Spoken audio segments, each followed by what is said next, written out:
Well, hey everybody. This is the second episode of Speaking Geek.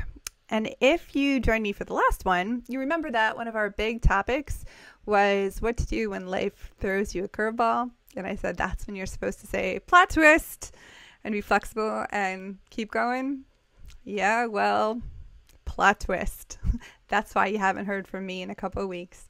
So hey everyone, this is Jennifer O'Toole. And Speaking Geek is all about translating the not so obvious for the rest of us, for the differently wired, for the fabulous who are both on the human and autism spectrum. So what happened since I talked to you last? Because as you remember, this is supposed to be a weekly podcast. Yeah, and it's been like 3.5 weeks. So what happened? Well, what happened was sort of the subject of our talk today, which is that I ended up having 2 emergency spinal surgeries plus an ER admittance and was in the hospital for a week.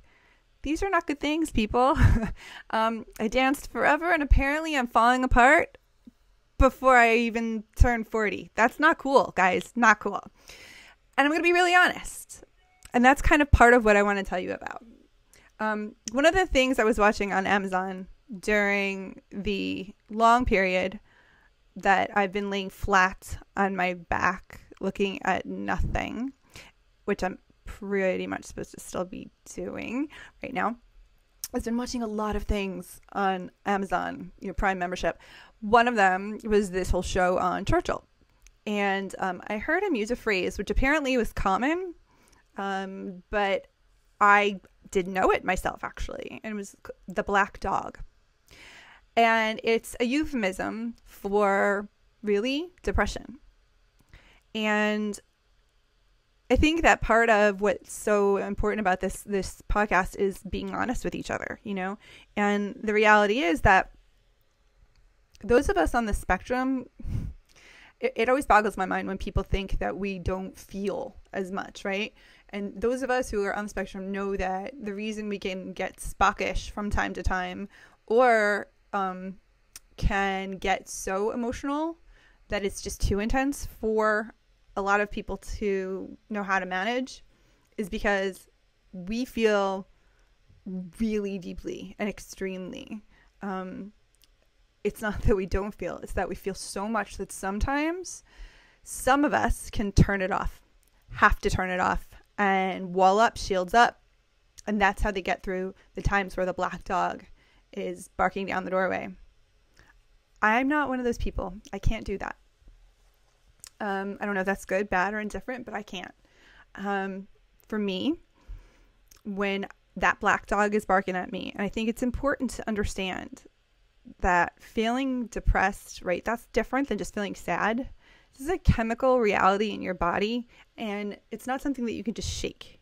It's not something that you're not trying hard enough. When things are really going rough, and I'm going to be honest, I missed 2 speaking engagements because of not being able to go anywhere. I feel incredibly guilty for all the people who put so much work into all those conferences where I was supposed to be headlining, and all the people who were planning on getting there, and I couldn't even walk. I couldn't walk without screaming.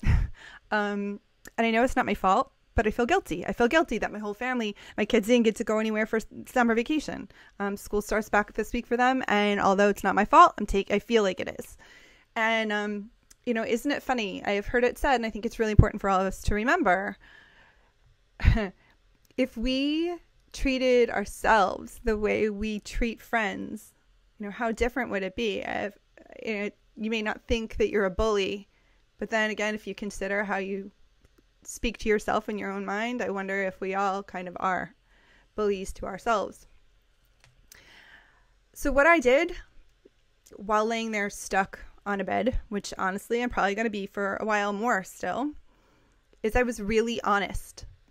I was on my, my personal Facebook page, and I felt really, really lonely because for all that time I was literally by myself in a room, unable to do anything. Couldn't join my family for meals, couldn't go anywhere, couldn't even go for a walk outside, and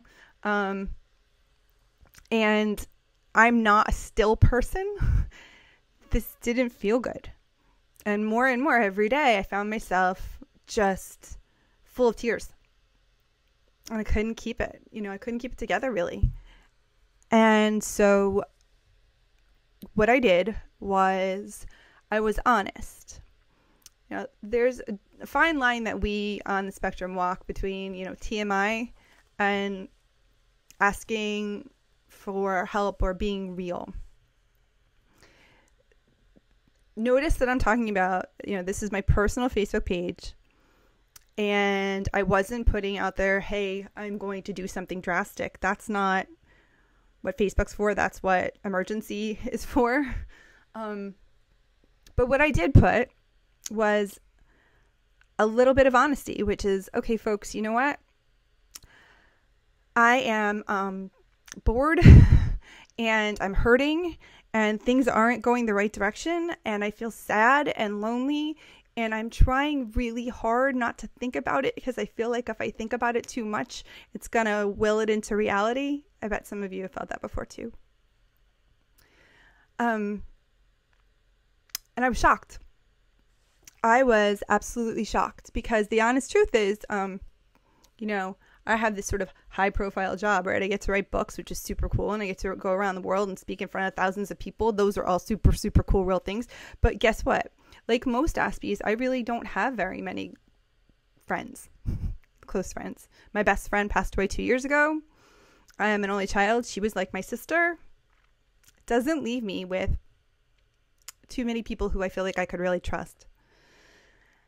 And I'm going to tell you, I was astounded at how many people responded with genuine kindness. Not just, oh, I'm so sorry, let me know if I can do something, because, let me know if I can do something. Well, if I had the time or knew what I could ask you to do, I would do it. Right now, you just do. Instead, a couple people in particular really stepped up, and what amazes me, or maybe shouldn't, but should amaze the world, is those people were Spectrum friends that I've gotten to know only since doing my work. They checked in with me when I didn't feel like checking in with them or with anyone. I think that one thing for a lot of us is, you hear that it's hard for us on the spectrum to make friends. I don't know. Sometimes certainly that's true, but I think what's harder for us is to maintain friendships. It takes a lot of work. And I think a lot of times we don't have the mental energy to be juggling all the balls of the social rules and all that stuff and keeping it together. And so we look and depend on people who don't let us go. They don't happen very often in life, but when those people happen, I want you to make sure that you hold on and that you recognize how special that is. One of the things that I wrote about in the Secret Book of Social Rules, which I can't recommend highly enough, not because I wrote it. I mean, honestly, truly, you don't make a lot of money off of each book as an author. It's because of the effect that people around the world have told me that it's had on their lives. Is that a lot of us on the spectrum are really good at knowing what a friend is not. And that's because we've had a lot of really powerful not friend experiences since the time that we were little. But we're not very good at telling what a friend is. And that's because we haven't had a lot of those real experiences. And so I want to just read a couple things from the rule book. Because I want you to value yourself enough. When I was sitting there in the depths and feeling that black dog chasing down my neck, I would have guessed that nobody, people care in a nice little, oh, sorry, unlike kind of way. But it turns out they actually really cared. Sometimes I think we miss that.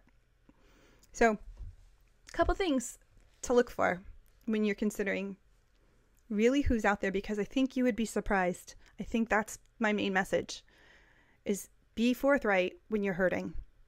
Be honest. People want to help. When you wall yourself off,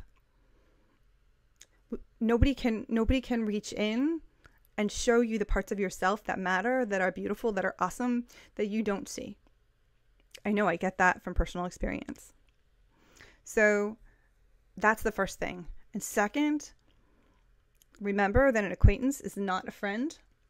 They're not the same thing. You don't trust someone with everything the first time you meet them, second time you meet them.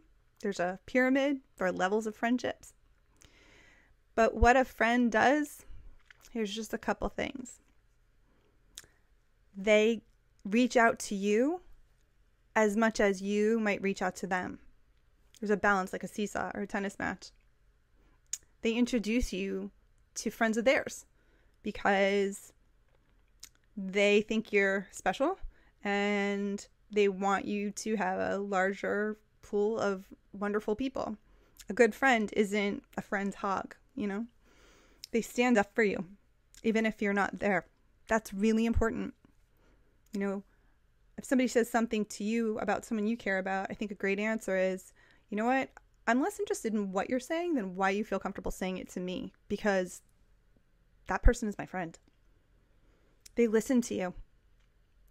That means they don't tell you, oh, don't cry, or it's going to be okay, when you're not feeling that way. They listen and let you be sad. And they walk down the sad road with you and hold your hand. They see talents in you and special gifts, special qualities in you that maybe you haven't noticed. And they tell you the truth. They tell you the truth when it's honest, when it's ugly, when it's not what you necessarily want. We can all have yes men and yes women who tell us, oh, it's great, it's great, it's great. Those are the people who like make fools of themselves on American Idol, right? Who come in and you're like, who told you that you could sing? That was not a good thing. No. Friends have to be honest with each other. You got to have somebody who can tell you, no, those jeans are not working, you know, or you know what? Actually, I think maybe you might have misread this situation. What if blah, blah, blah, blah. They laugh with you, not at you. And if you ask them to stop because something isn't funny, even if they mean it gently and innocently, they do stop because they care about your feelings. And most of all, and this is what I'm going to leave you with, they like you for who you are. And that's important. Each one of us, I hope, is going to spend the rest of our lives, however many days we each have left, growing and growing and growing and growing. Goodness knows, I hope I'm not the same person in 10 years that I am right now. I hope I know a whole lot more, have a whole lot more perspective, and I hope my back's not falling apart. But we all need to know that in this moment, exactly as we are, imperfect and as broken or sad or hurting as we might be in any particular moment, that it's not always going to be like this. And that wherever we are, however we are right now, we are still likable and lovable. That's true for the entire human spectrum. And it's certainly true for you. Which leads me into what I was going to leave you with. It's the intro to the book. If you've stopped believing in miracles, perhaps that's because you've forgotten that you are one.